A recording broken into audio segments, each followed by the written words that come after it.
Jammu and కాశ్మీర్లో సాధారణ టూరిస్టుల మీద అటాక్ చేశారు. ఆర్మీ ఫోర్సెస్ మీద ఎందుకు అటాక్ చేయలేదు? సాధారణ టూరిస్టుల మీద ఎందుకు అటాక్ చేశారంటే వాళ్ళ మెయిన్ ఏం కూడా అదే. మామూలు టూరిస్టులు ఎవరైనా సరే ఇండియాలోంచి కాశ్మీర్లోకి వెళ్ళకూడదు. ఇలా వెళ్ళడం వల్ల అక్కడ జమ్మూ అండ్ కాశ్మీర్లో టూరిజం పెరిగి ఇండియన్స్ ఎక్కువ అక్కడ అలవాటు పడుతున్నారని.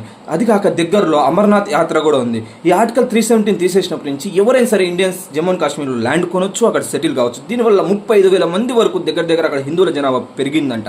ఇది వాళ్ళకు నచ్చలేదు.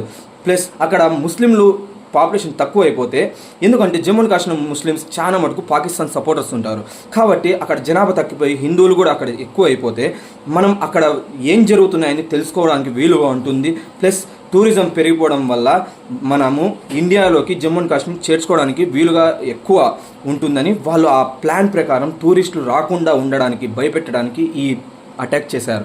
ఇంకోటి, అమెరికన్ వైస్ ప్రెసిడెంట్ ఇప్పుడు ఈ మన ఇండియా పర్యటనలో ఉన్నారు.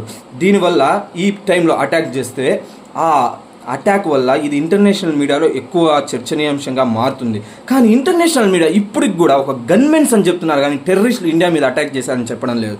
ఇప్పటికైనా వీళ్ళు ఈ కలహాలన్నీ పెట్టి మనకు చిచ్చు పెడుతున్నారు. కానీ ఒక్కటి గుర్తుపెట్టుకోండి, అది ఇండియాలో ఉన్న ఎవరైనా సరే, మీరు రేపొద్దున హిందువుల మీద దాడి చేశారనుకుంటున్నారు, కానీ రేపొద్దున వాళ్ళు ఒకవేళ ఆక్యుపై చేసి ఏమైనా చేయాలనుకుంటే మీరు కూడా ఇండియన్సే, అది మర్చిపోవద్దు.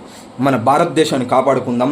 ఇటువంటి చీడ పురుగులను ముక్కలుగా ఏం చేయాలో మన మోడీ తాతకు తెలుసు.